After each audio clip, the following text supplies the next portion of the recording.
શિવ મંદિરના પગથિયાં 5, 7, 9 રાખે છે, જે 5 તત્વો અને 7 ભૂમિકા 9 ગ્રહનું જ્ઞાન સમજવાનું છે. તેમાં પોઠિયો તે જીવ સમજો, અને કાચબો એટલે સંકટ સમયે 10 ઇન્દ્રિયોને સંકોચીને આત્મા પોતાનું રક્ષણ કરે. હનુમાનજી એટલે બ્રહ્મચારીનું પાલન કરો તો શક્તિ વધશે, અને ગણપતિ એટલે 3 ગુણોને જીતો તો રિદ્ધિ સિદ્ધિના વડે લાભ શુભ થશે.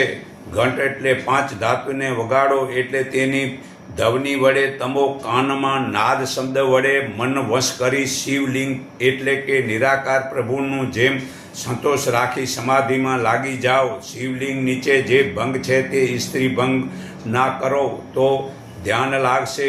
તે મંદિરમાં સવારે અને સાંજે બરાબર આરતી સેવા કરો છો તેમ શરીરમાં સાંજ સવારે સમયસર આપણા આત્માની સેવા કરો. ત્યાં પત્ર કે બલિપત્ર ચડાવ્યો છો તે શરીરમાં બલિપત્રનો રસ આપો, તે વાતપિત્ત કફનો રોગ મટે છે. ફળ ચડાવો છો તે શરીરને ફળનો રસ આપો, અને જળની અભિષેકા કરો છો તે શરીરમાં શુદ્ધ પાણી આપો. તે મંદિરની બારીઓ નથી, એટલે કે જે એકાંત રૂમમાં જ્યાં અવાજ ના આવે, તેમ ગામની દૂર સ્મશાનમાં શબ્દનો અવાજ ના આવે તેવી જગામાં સમાધિ લગાવો. અર્જુન પૂછે છે, હે પ્રભુ, સમાધિમાં રહેલા સ્થિત એટલે કે સ્થિર પગના લક્ષણો કેવા હોય છે? તે મનુષ્ય સ્થિર બુદ્ધિવાળા કેમ બોલતા હોય છે, ચાલતા હોય છે કે બેઠતા હોય, ઉઠતા હોય છે વગેરે કેવી રીતે વર્તે છે? શ્રી ભગવાન બોલ્યા, હે અર્જુન, જ્યારે મનુષ્ય મનમાં રહેલી